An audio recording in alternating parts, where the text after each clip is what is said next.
Bienvenidos alumnos a la segunda parte de la clase de sistema visual. En un primer momento habíamos hablado acerca de la anatomía del ojo, hemos hablado de cómo es la fisiología de la visión, hemos hablado un poco de lo que es el reflejo de acomodación, la retina con sus diversas capas y cómo es la transducción visual. Una vez nos hemos quedado entonces cuando el impulso eléctrico llega a los bastones y a los conos y esta información genera una respuesta en las células ganglionares, ¿no? Que finalmente van a formar el nervio óptico. Hasta ahí nos quedamos en la primera parte. En esta segunda parte vamos a ver qué pasa después con ese nervio óptico, ¿ya? Y esto es lo que llamamos la vía visual. Entonces acá observamos, tenemos un corte de tipo transversal a nivel del cerebro, exactamente a nivel de los globos oculares. Tenemos aquí la hemirretina izquierda o temporal y la hemirretina nasal. Igualmente para el ojo derecho, la hemirretina nasal y la hemirretina temporal. Entonces, los axones que van a formar el nervio óptico se dirigen hacia el quiasma óptico, que es exactamente donde se unen estos dos nervios, ¿no? En el centro prácticamente del encéfalo. Quiero que observen bien el color de las fibras. Vean ustedes que los axones que llevan información de la retina nasal, como ven acá, cruzan la línea media, ¿sí? Para formar posteriormente una parte del tracto óptico. Veamos ahora la hemirretina nasal del lado derecho, miren en rojo. Esta parte, que es la hemirretina nasal del lado derecho, lleva los axones que van a cruzarse, ¿okay?, en el quiasma para formar parte del tracto óptico izquierdo. En cambio, los axones que llevan información de la hemirretina temporal de ambos ojos, tanto derecho o izquierdo, no se cruzan, miren. Continúan en el mismo lado, es decir, en el lado derecho para el ojo derecho y en el lado izquierdo para el ojo izquierdo. Una vez que cruzan el quiasma óptico, forman el tracto óptico. Este tracto óptico derecho e izquierdo hace sinapsis en un núcleo, que es el núcleo geniculado lateral dorsal del tálamo, a ambos lados. Desde allí se emiten otros axones que van a formar las radiaciones ópticas o también llamadas fibras genículo-calcarinas. ¿Por qué se llaman genículo-calcarinas? Porque nacen en el cuerpo geniculado y terminan en la corteza visual cercano casi exactamente a la cisura calcarina, sobre todo en la parte medial del lóbulo occipital. ¿Okay? Estas radiaciones ópticas son a manera de rayos, ¿no?, que nacen del cuerpo geniculado y que van abriéndose a medida que llegan hacia la corteza visual. En esta imagen no se nota muy bien, pero hay una de estas partes de la radiación óptica está formada por la fibra antero-inferior que se acoda, ¿no?, muy cercano a la zona temporal del ventrículo lateral y que forma el asa de Mayer. No solamente las fibras que vienen con la información de las retinas, ¿cierto?, tanto derecha o izquierda, no solamente van a llegar a la corteza visual, también existen otras conexiones de estas fibras nerviosas que pueden llegar al núcleo supraquiasmático, que es parte del hipotálamo. Importante porque lleva información o tendría que ver en todo caso con el ritmo circadiano, ¿no? Y el ritmo circadiano tiene que ver con la luz y con el día. Y esa información tiene que venir del ojo, ¿no? También puede llegar hacia los núcleos pretectales, que están en la zona del mesencéfalo, importante para los movimientos reflejos de los ojos, así como para el reflejo fotomotor.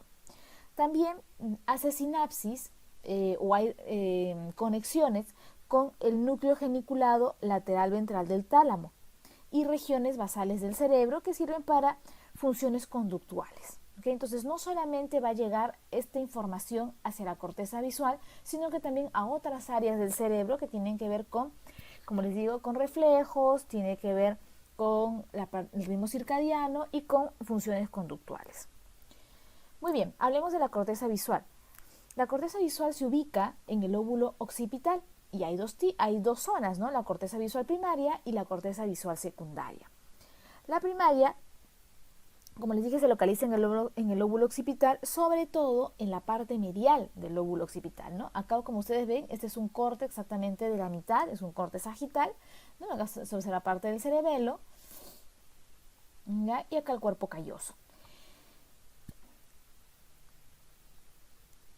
El área primaria, como ven aquí, es toda esta estructura que está alrededor de la cisura calcarina, ¿no? Que es una cisura que se encuentra en el lóbulo occipital. La parte más posterior y la más amplia de todas es el área que corresponde a la mácula, ¿no? Y las áreas que se encuentran delante de ellas son las áreas que están aledañas o que están alrededor de la mácula, o sea, la otra parte de la retina. Si ustedes se dan cuenta, el área de la mácula y donde llega obviamente la información de la mácula y de la fobia, ¿no? Es un área bastante grande en relación al tamaño que tiene la mácula y la fobia, ¿no? O sea, si fuera esto con un homúnculo, ¿no? La fobia y la mácula tendría un área bastante grande en la corteza visual. ¿Y eso es por qué? Porque ahí está la zona de mayor agudeza visual. Entonces, necesitas un área para poder decodificar toda esa información que llega de esa zona de la retina. El área visual también se llama corteza primaria, también se llama corteza estriada o también área visual V1 en romanos.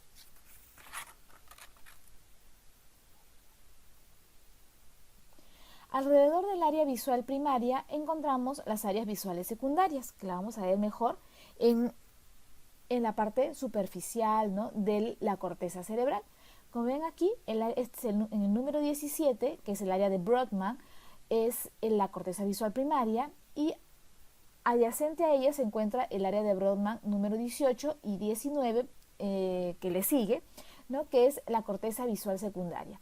Note usted que en las zonas superiores de esta corteza visual secundaria se encarga de la información que tiene que ver con la posición tridimensional y con el movimiento.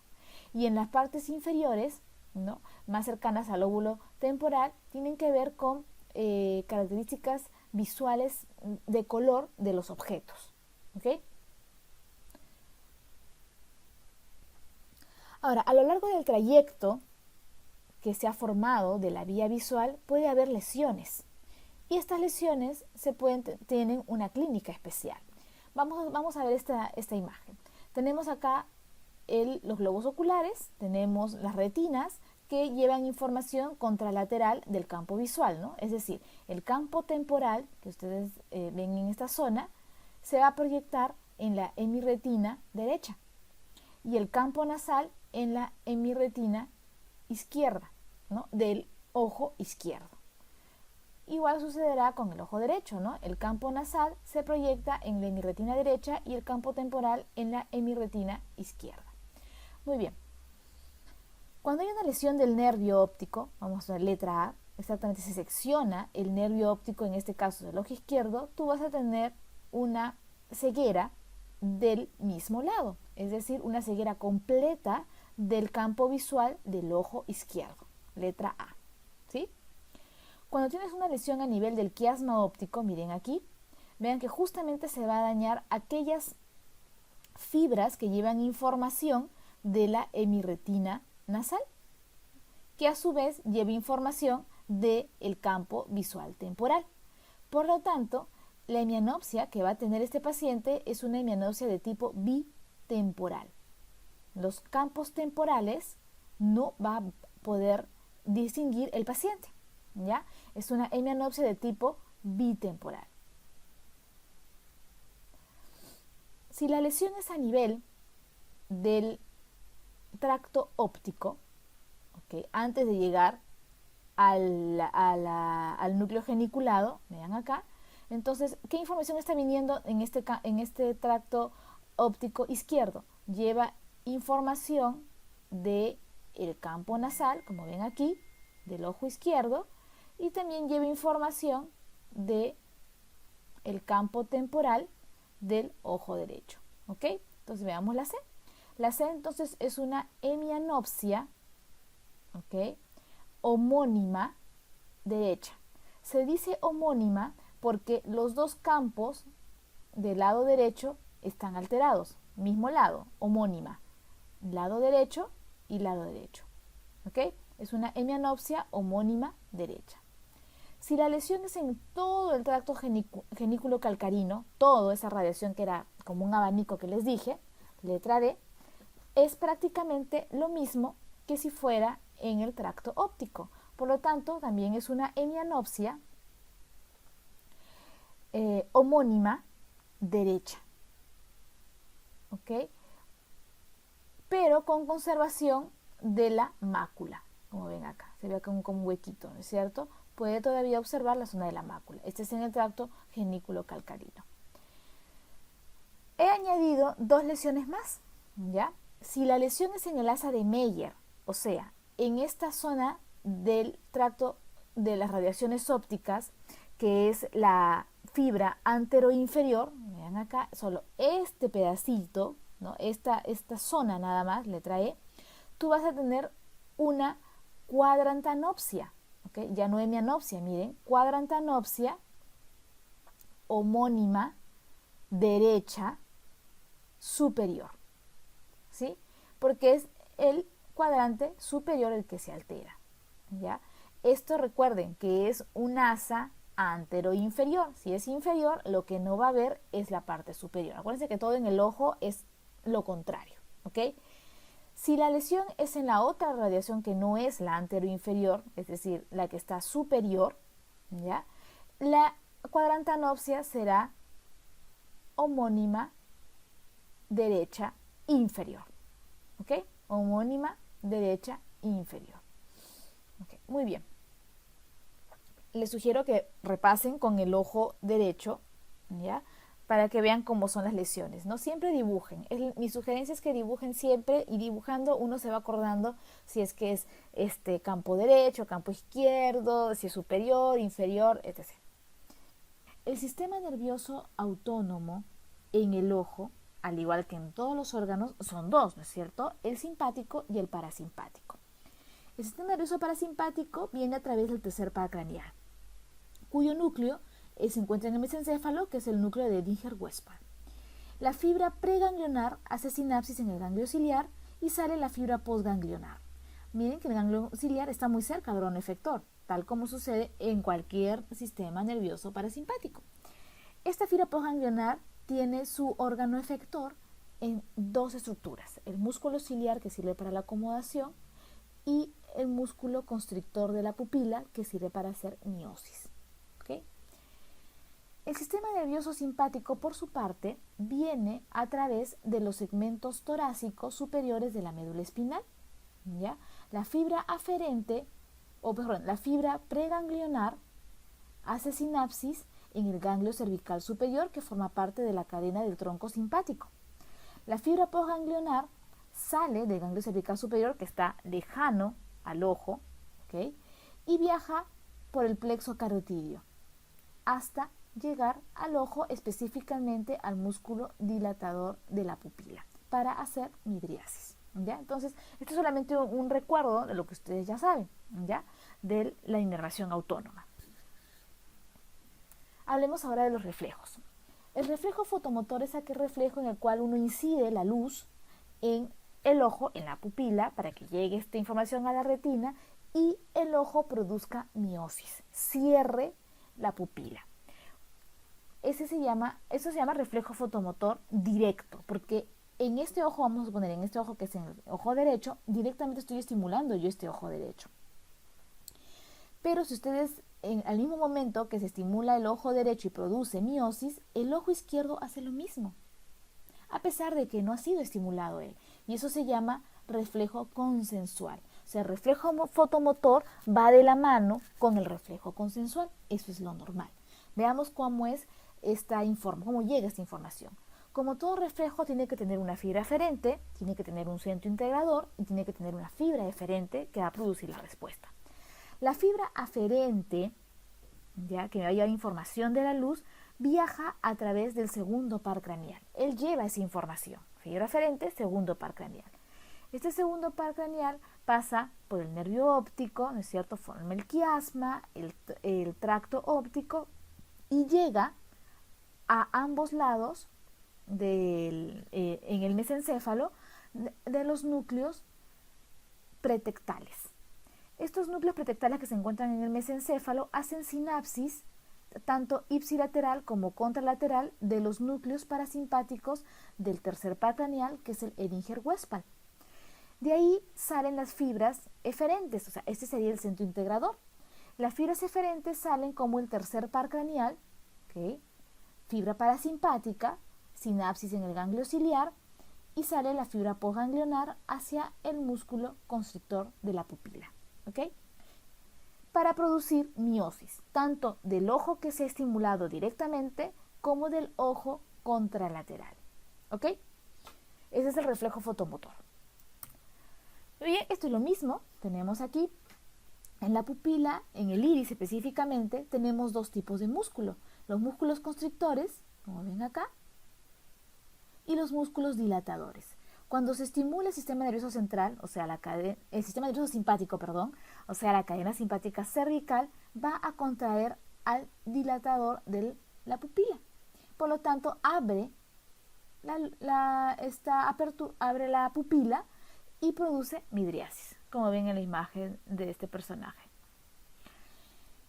Lo contrario, cuando se estimula el sistema nervioso parasimpático, tercer par craneal, este va a ir directamente al músculo constrictor de la pupila para disminuir el diámetro de la misma y producir miosis, como ven aquí. ¿Ok? Veamos ahora el reflejo de acomodación, que ya lo hemos hablado en la primera parte. El reflejo de la acomodación tiene tres procesos. Uno es la convergencia, y la convergencia se da gracias a que hay contracción de los músculos rectomediales. ¿Okay? Primer punto. El otro proceso que debe suceder es que la pupila debe contraerse, ¿okay? Para que la luz incida directamente en la parte central de del cristalino. Y el otro proceso, el último, es con la contracción del músculo ciliar para que éste pueda abombarse. ¿Ok? Entonces, para eso necesitamos una vía aferente, un centro integrador y una vía eferente. La vía aferente va a estar dada por el segundo par craneal, el nervio óptico que lleva la información de la luz. Este va a llegar a través del quiasma, del tracto y de las radiaciones hacia la corteza visual. Vean aquí que acá se establece una sinapsis vamos a seguirlo, con una zona que se llama campo ocular frontal. Este campo ocular frontal, que como su nombre lo dice se encuentra en la corteza frontal, lo que va a hacer es llevar información desde aquí, ¿okay? Parte de la información para mover a los músculos rectomedial. Por lo tanto, la neurona, la fibra nerviosa va a tener que llegar hacia el núcleo del motor ocular común, que es el que finalmente lleva la inervación hacia el músculo rectomedial. ¿Okay? No solamente va a hacer sinapsis allí, en el núcleo del oculomotor. Una vez que sale, una vez que hace sinapsis con el núcleo oculomotor principal, vean aquí, sale la fibra nerviosa hacia el músculo rectomedial. Se contraen ambos rectomediales y por lo tanto el globo ocular hace convergencia. Primer proceso. ¿Okay? Segundo fenómeno que aparece en la acomodación. Viene el nervio óptico, ¿okay? Quiasma, tracto, y acá también hay sinapsis hacia el núcleo pretectal, que tiene que ver con el reflejo fotomotor. Este núcleo pretectal lleva información a ambos lados de los núcleos de Edinger-Westphal, que es un núcleo de tipo parasimpático, cuya fibra eferente parasimpática discurre con el tercer par craneal, hace sinapsis en el ganglio ciliar y en el ganglio ciliar sale la fibra postganglionar que va a ser finalmente, va a llegar hacia su órgano efector, que vendrían a ser dos: el músculo constrictor de la pupila para producir miosis y el músculo ciliar. Cuando el músculo ciliar se contrae, que es este de acá por ejemplo, en ese dibujo como vemos acá, cuando se contrae el músculo ciliar, el diámetro disminuye y los ligamentos suspensorios se relajan y por lo tanto el diámetro anteroposterior del cristalino aumenta. Por lo contrario, si esto se relaja, ¿cierto?, el diámetro aumenta, ¿okay?, y tensa a las fibras de la zónula y aplana al cristalino. En el caso de la acomodación sucede esto de acá: se contrae el músculo ciliar, lo que permite que el abombamiento del cristalino, y así uno pueda enfocar la imagen en la retina. ¿Okay? Ese es el reflejo de la acomodación. Veamos ahora una patología que es el síndrome de Horner. El síndrome de Horner es una lesión de la vía simpática cervical que trae alteración en estructuras que tienen que ver con el ojo y con la cara. Vamos a recordar un poquito la vía simpática. La vía simpática inicia en realidad la neurona de primer orden en el hipotálamo posterior. Vean acá, acuérdense que el sistema nervioso simpático está dominado por el hipotálamo. Entonces de ahí nace la primera neurona, por así decirlo, o neurona de primer orden del hipotálamo posterior. Va a ir bajando a través del tronco encefálico, por acá, hasta llegar a la médula espinal, específicamente la región torácica, que es donde inicia donde está pues la salida de los axones simpáticos. De ahí sale la neurona de segundo orden hasta llegar hasta la cadena simpática.